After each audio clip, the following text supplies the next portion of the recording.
3, 2, 1. Assalamualaikum warahmatullahi wabarakatuh. Jumpa kembali di Bisikan, Bincang Santai Pendidikan. Sebelumnya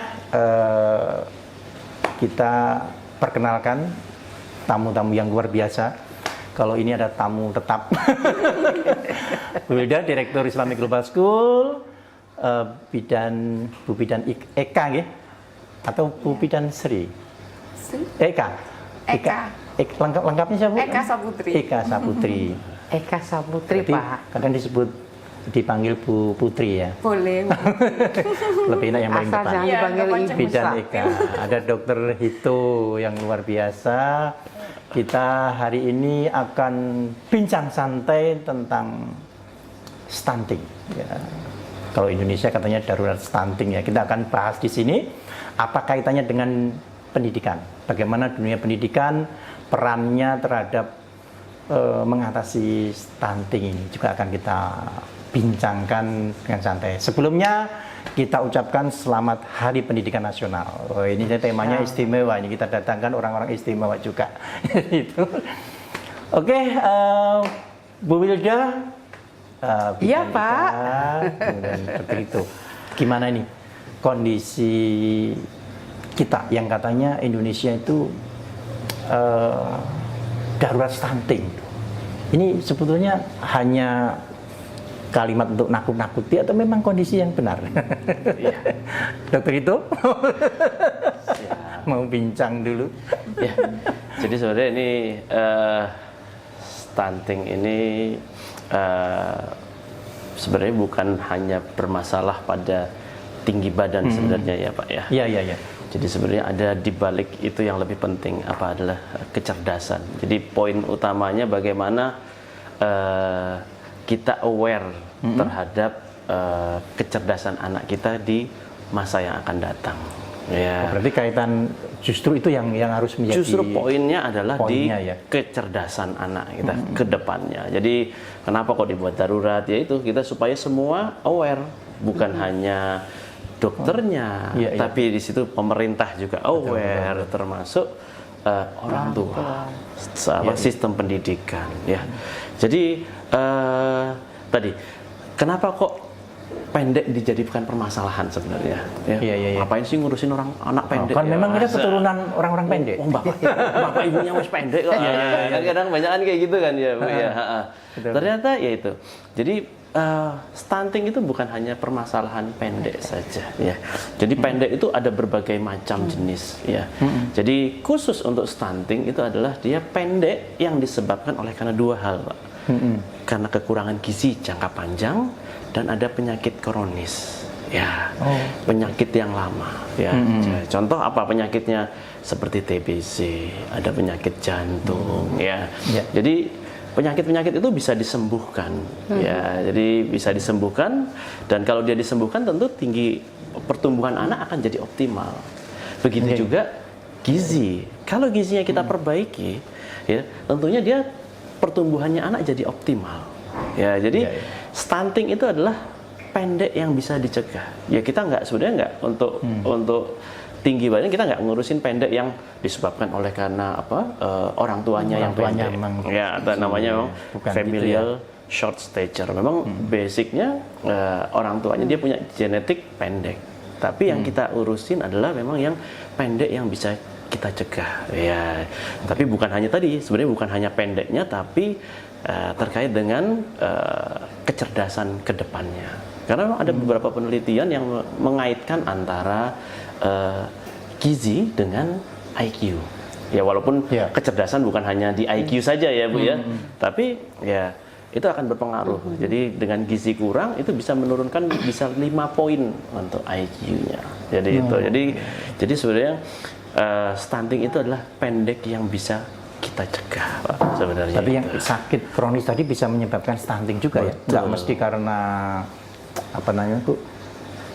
kurang gizi saja atau karena miskin jadi stunting, nggak gitu, ya. Oke. Jadi kalau mama dia lagi sakit Yang butuh nutrisi bukan hanya tubuh, tapi si penyakitnya juga butuh. Ya, jadi Double berarti. iya, jadi nutrisinya dia harus butuh nutrisi lebih banyak. Ya, jadi karena termasuk tubuh butuh energi lebih untuk menyembuhkannya, ya, proses penyembuhan. Dia butuh, jadi butuh energi. Nah, kalau nutrisi yang dibutuhkan lebih tinggi, tapi intake-nya kurang, ya otomatis dia bisa defisit kalori. Jadi harus kita perbaiki juga itu Pak, untuk infeksinya.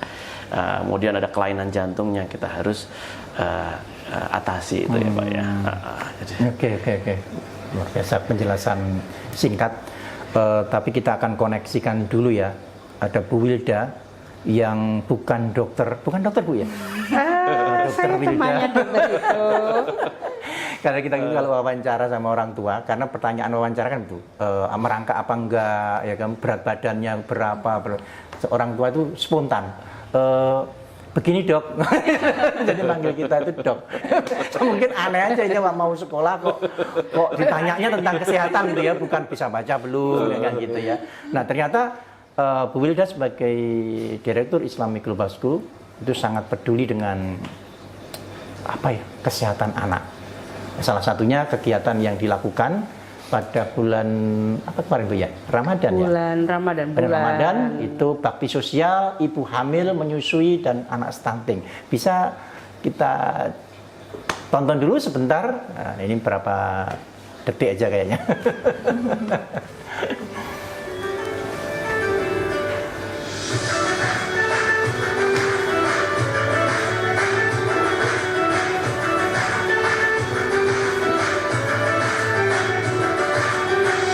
Waduh, ada endorfin lah.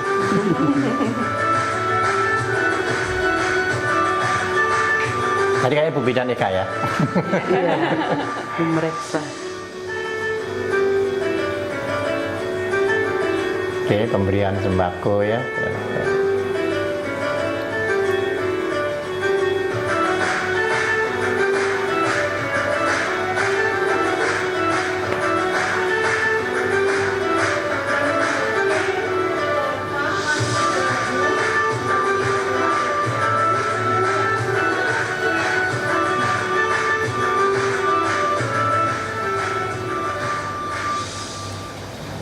Ya, itu salah satu aktivitas ya. Kayaknya kita pernah ya Bu ya dulu ngadakan Al-Quran Day ya, yang acara di BC Ya, tentang feeding smart from the start. ya, tentang pentingnya Nutrisi. makanan sehat ya. Gimana Bu Wilda? Kita itu kok dulu sangat serius ya untuk Dulu dan sekarang Bapak. sampai mulai berdirinya IJS ini sangat serius di masalah kesehatan anak, dan itu jarang dilakukan oleh sekolah. Iya, terima kasih ya Dokter Hito, Ibu Bidan Eka yang baik hati yang sudah berkenan hadir. Jadi alhamdulillah memang sekolah ini berdiri karena punya visi tadi Pak. Bagaimana anak cerdas dan sehat. Ya. Cerdas, sehat, dan beriman pasti ya. Jadi kami sebagai guru pendidik merasakan sekali kolerasi antara nutrisi dengan daya tangkap anak-anak. ya. Kami kebetulan melayani PAUD, balita, SD, dan teenager SMP. Yang pastinya nutrisinya tidak selalu sama mereka ya. Nah itu pengalaman dari teman-teman guru juga melihat ketika para balita di sekolah kok lemas, seminggu bisa nggak masuk 3 kali, maksudnya sering absen ya kalau kita lihat anak-anak itu kemudian kadang-kadang. Berikutnya adalah tantangan kami, setiap siswa baru adalah di menu serat, sayur ya.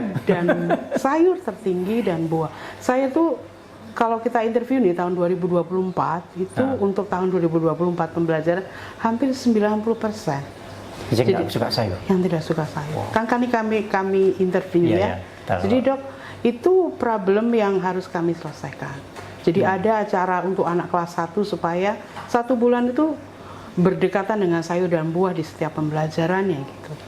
Karena memang nggak mungkin anak itu harus disosialisasikan dulu ya, baru. Karena saat ini dengan cuaca yang seperti ini, iklim yang sangat ekstrim, kalau tidak diiringi dengan nutrisi itu memang untuk kehadiran anak-anak bisa dipastikan bisa terganggu. Kembali lagi, kami ingin generasi Islam ini sehat, Pak. Sehat dan cerdas.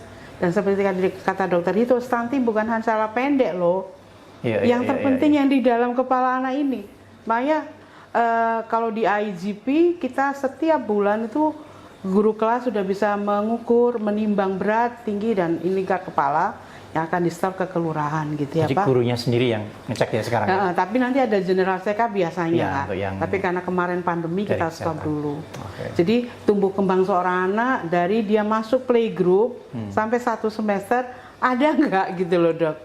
Terus berapa kali dia nggak masuk?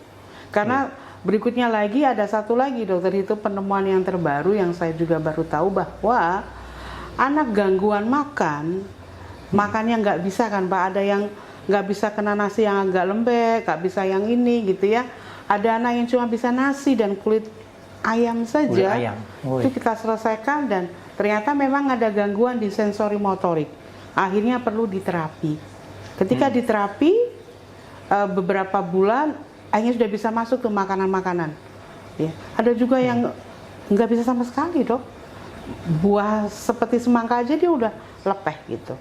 Jadi ini we have to mean it ya, bahwa orang tua bukan hanya sekolah ya, Bu ya, itu harus juga aware dengan tumbuh kembang anak ini. Karena kalau nanti tidak, kecerdasannya terganggu karena tadi kurang gizi yang dengan jangka cukup panjang, itu anak kita nanti yang dirugikan.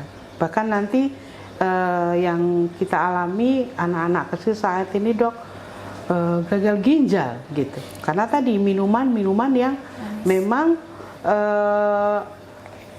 pemanis buatan ya, dan ini yang menjadi program cukup kencang di IJS ini. Jadi untuk menu catering kami pun juga rempong ya, karena ada sayur dan buah yang harus mereka makan yang mereka tidak sukai ya. Jadi rata-rata memang betul Bu ya, kalau kita wawancara orang tua itu anaknya ya minim sekali suka sayur, buah. Tadi ngobrol-ngobrol sama Bu Bidan tadi itu tentang minuman Bu ya.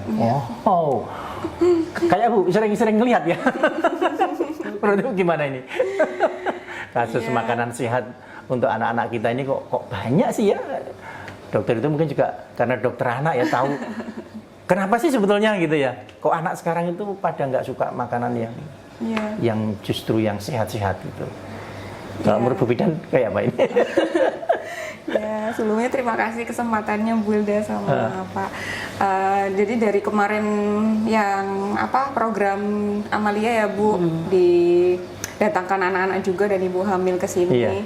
Kita observasi bagaimana sih menu makanan di rumah sudah sesuai dengan isi piringku atau belum ya dok ya, yang sesuai isi piringku Kemenkes, kemudian pola makan mereka seperti apa kita tanya juga dan kita edukasi bagaimana baiknya makanan di rumah itu seperti apa, kemudian kue-kue yang dimakan itu seperti apa. Nah dari situ juga bisa kita lihat Pak, ternyata mereka itu suka makanan yang ya memang olahan instan seperti itu ya, kemudian minum yang sudah kemasan ya Bu, yang sudah di ultra proses ya dok ya, gulanya sangat tinggi sekali di situ. Jadi kita perannya kemarin di situ ya kita edukasi bagaimana baiknya makanan yang baik untuk tubuh, kemudian mencegah stunting yang seperti dokter itu bilang tadi, untuk ya kita lihat juga di ibu hamil kan 1000 hari pertama kehidupan ya dok ya, harus berkualitas makanan itu seperti apa yang diasup yang dimakan oleh ibu hamil, kemudian anak-anaknya seperti apa nanti untuk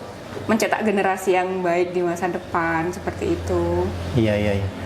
Kadang-kadang itu saya mikir gini, stunting itu apakah selalu terjadi untuk orang miskin atau memang orang kaya juga bisa anaknya stunting? Makanya kadang-kadang saya pikir ini stunting penyebabnya ini kemiskinan atau kebodohan sih? Atau kombinasi ya? Menurut pendapat saya ini gimana ini? Yang benar ya? Kenapa sih gitu? Apa ada dokter kalau jadi dokter anaknya orang-orang menengah ke atas itu ada yang stunting? Sudah ya. Jadi tadi Bu Wilda sampaikan ya, konsumsi minuman manis, ya, minuman kemasan itu ya, memang kadang-kadang cukup pemanis tinggi buatan ya, ya. kadang-kadang. Nah, salah satu juga penyebab ini anak jadi susah makan, itu salah satu penyebabnya juga karena terlalu banyak camilan. Iya. Terlalu banyak Bukan malah camilan. bagus. Ya. Karena cepat gemuk. Ya, jadi camilan. Maaf Ustaz, maaf juga orang awam. Iya kan? Kalau sering nyemil kan biasanya jadi gemuk ya Pak ya. Tapi kok malah susah makan gimana? Betul. Ya, jadi camilan yang padahal yang untuk pertumbuhan yang baik itu makan itu prinsipnya harus ada 4, ada karbohidrat, ada protein hewani, ada sedikit lemak, ya, maaf ada lemak sama sayuran, ya. Jadi makan itu yang penting harus ada ininya. Jadi karena masing-masing bahan punya fungsi masing-masing, seperti karbohidrat untuk menghasilkan tenaga, energi, protein untuk imunitas, sama untuk tinggi badan. Jadi untuk kekebalan tubuh itu protein hewaninya. Nah, banyak kan kita di Indonesia jarang mementingkan protein hewaninya, ya. Nasinya segini deh. Iya.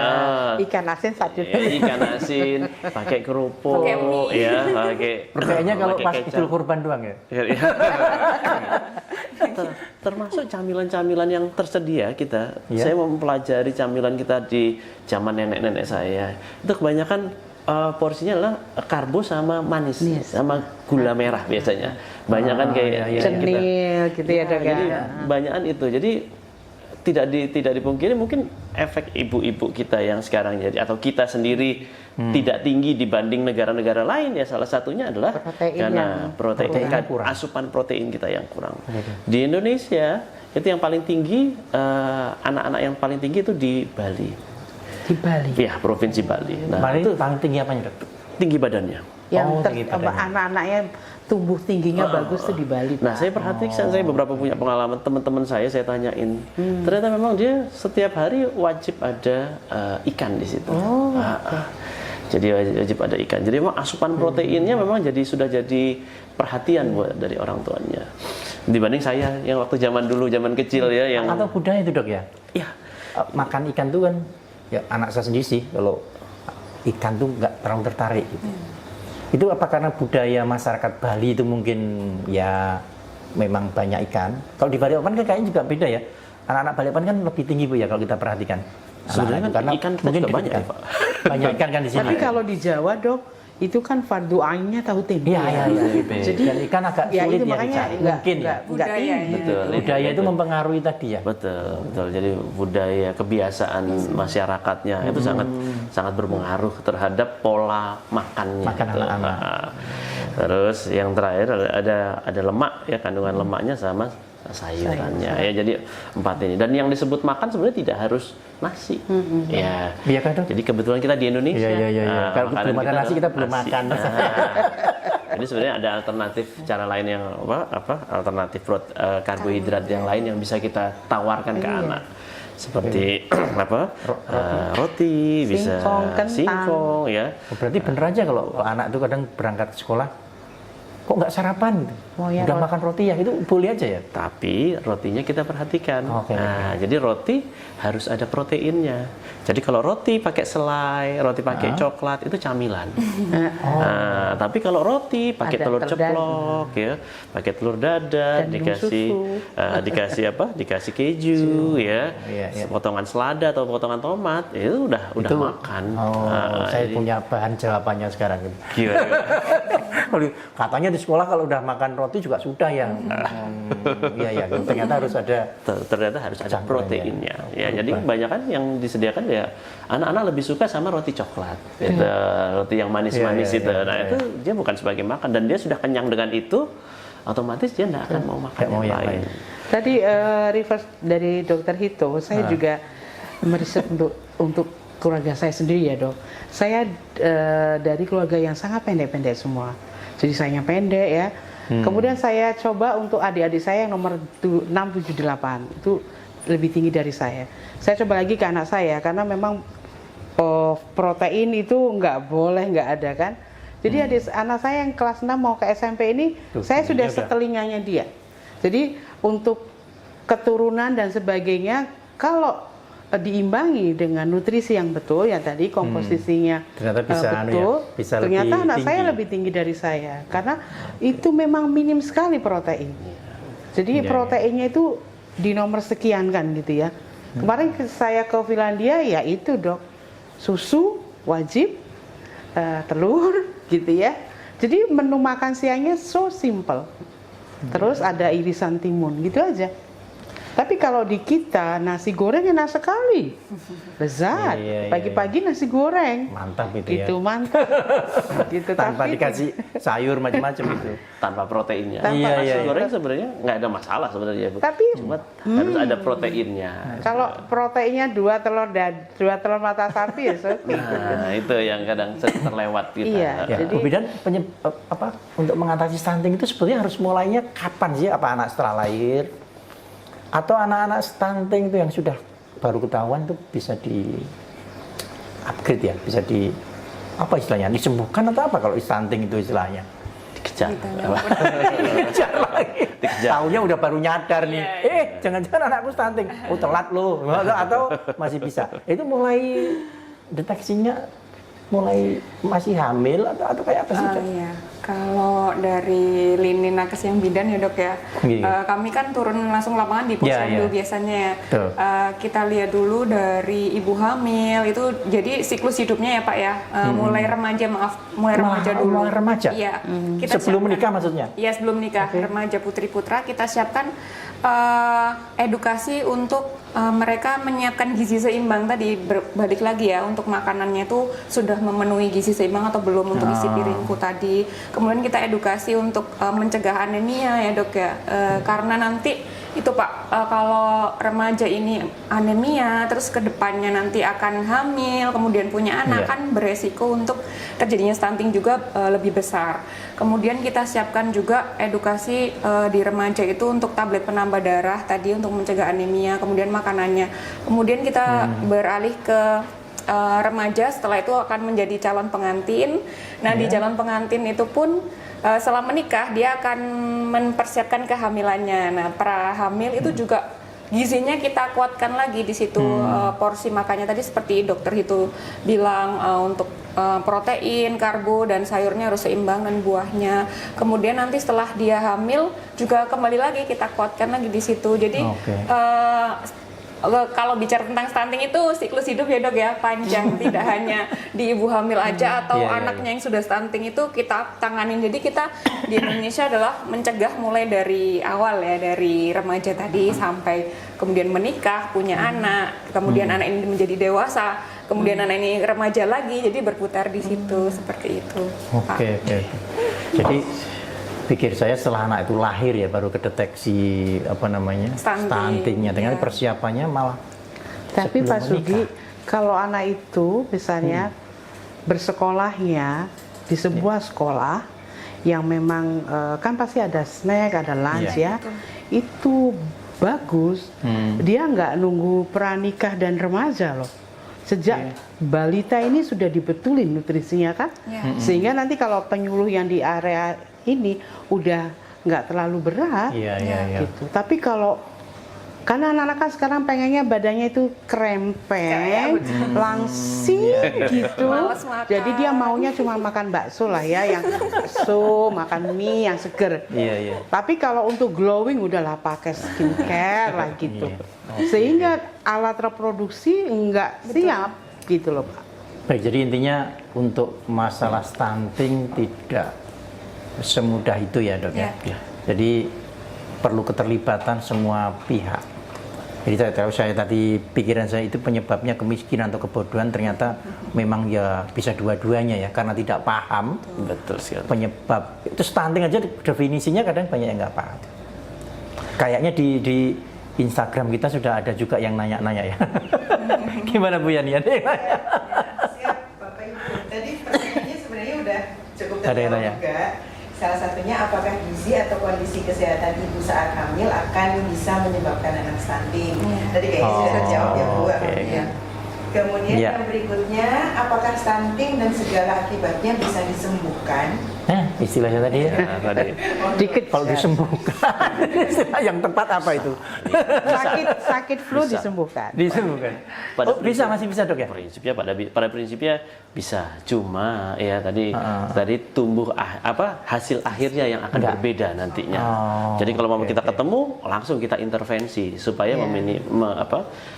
kita mengoptimalkan yang sudah ada gitu. Itu Jangan maksimal sampai- usia berapa dok? Jadi Bisa secara teori 5 tahun. 5 tahun, itu misalnya baru ketahuan, masih bisa ya? Lebih bagus Dikejar lagi gitu ya? di 2 tahun pertama. Kenapa kok di 2 tahun pertama? Mungkin kita sering dengarkan kata periode emas.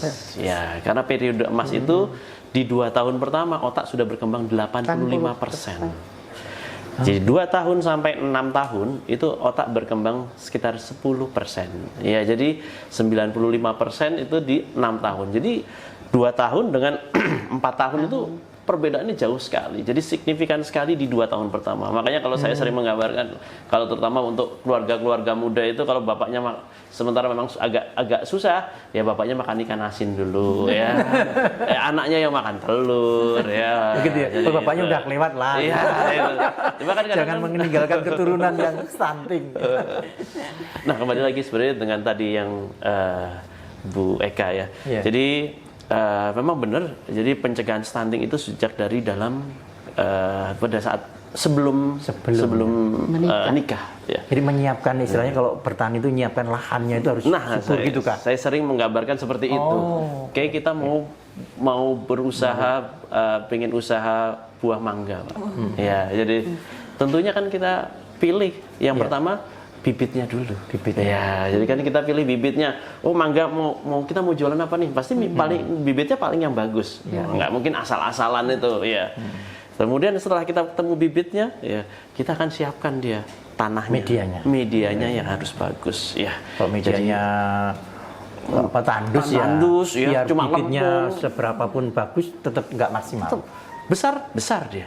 Jadi pohon mangganya bisa tetap besar, tapi berbuah atau tidak. Ya. Nah, jadi itu pilihan kita. Ya, jadi seperti itu ya. Jadi anak juga seperti itu. Yang pertama ya kita pilih bibitnya. Kalau bisa yang ganteng ya ganteng. Kalau sudah terlanjur udah ada yang ketemu yang itu gimana? Yang penting buahnya Tukar tanah. manis ya. Nggak ganteng tapi solid. Pokoknya sih nggak menarik, tapi buahnya lebat. Ya kan pasti kan kita pilih Terpaksanya itu gitu, kan. iya. Jadi yang tinggi, yang pintar itu mencari bobot. Mungkin orang tua kita sebenarnya sudah Bibit seperti itu ya, bobot bibit ya. bobot itu Iya, penting bibit ya. bobot. Nah, setelah sudah ketemu bibitnya, ya tentu kita mulai nutrisinya supaya sebelum Nutrisi termasuk dalam perawatannya ya. pada saat ini sebelum pembuahan ya kita siapkan ibu cantin ini istilahnya sekarang ya. Cantin. Calon pengantin Oh, ya. Cantin. Cantin ya. Banyak singkatan yang kita telat nih. Itu program pemerintah sudah berjalan Stunting. itu untuk mempersiapkan pencegahan stunting, makanya koordinasi dari dokter obgyn sama dokter anak. Jadi sudah dipersiapkan dari hamil Berarti sebelum ini hamil. nanti kalau ada orang yang mau menikah, ada program ini ya kak dok? Harusnya kalau mama dia kontrol ke puskesmas, Berarti harus masuk ke sudah itu pembulu kayaknya. screening. Iya. Nah ini juga kelihatannya sudah mulai Sudah ke masuk ya? Departemen Agama gitu. Iya di KUA biasanya Bu sudah ada kerjasama dengan Tentang Pak. penjelasan. Karena kalau dulu kan kalau ke KUA paling untuk disuntik tetanus. Kalau sekarang mungkin ada. sama hak suami istri 3 bulan nggak ngasih nafkah yang gitu-gitu kan. Tapi yang iya, kayak gini kayaknya aku syarat. belum pernah Ini dengar. berarti programnya pemerintah. program Program pemerintah. dengan dampak, ya. Jadi bahkan nanti kalau mama dia dengan kondisi anemia, itu nanti diedukasi untuk dilarang hamil dulu. Boleh menikah dulu, Tapi jangan hamil dulu. Disarankan jangan hamil dulu. Karena apa tadi? Kasihan Tanahnya anaknya. masih belum bagus dulu. Iya, jadi kita suburkan dulu tanahnya. Itu. Jadi itu sudah masuk dalam program pemerintah sebenarnya. Ini harusnya ya dok ya kayak gini nih. Harusnya dokter itu ada apa namanya? Dari pemerintah sendiri mengumpulkan ya kan, dokter anak, dokter obgyn yang ada masuk ke kurikulum SMP dan SMA. Karena kan Ya, ya. teenagers tuh, sehingga anak-anak dapat apa ya ilmu dan edukasi untuk memprepare dirinya. Oh kalau saya mau menikah setelah SMA sudah ngerti kan dok. Ya, Karena ya. kalau kita menghasilkan generasi yang buruk buat apa?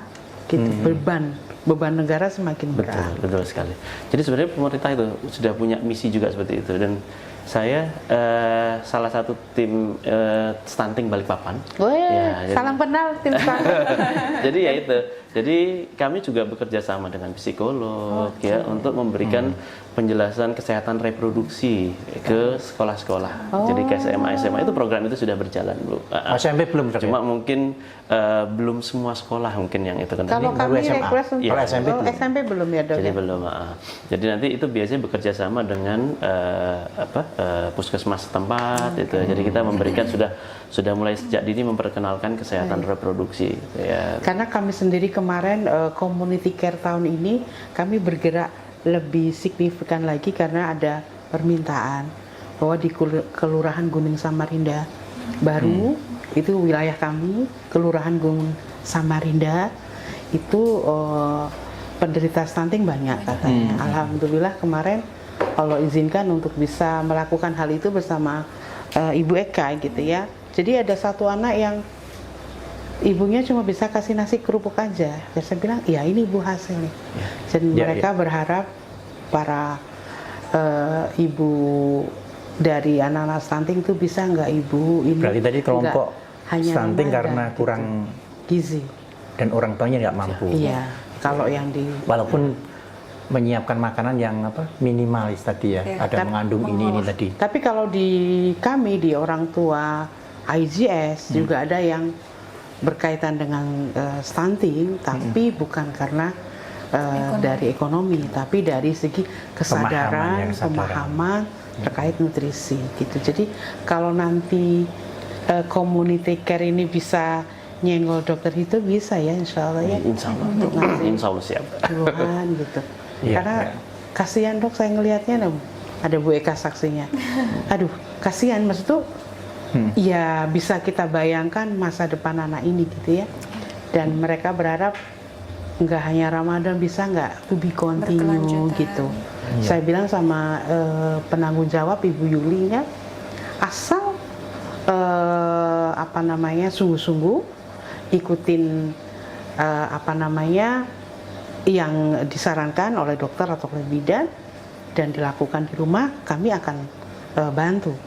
Terutama mereka kemarin banyak yang nanya ke saya itu masalah MPASI ya, MPASI dan menu-menu.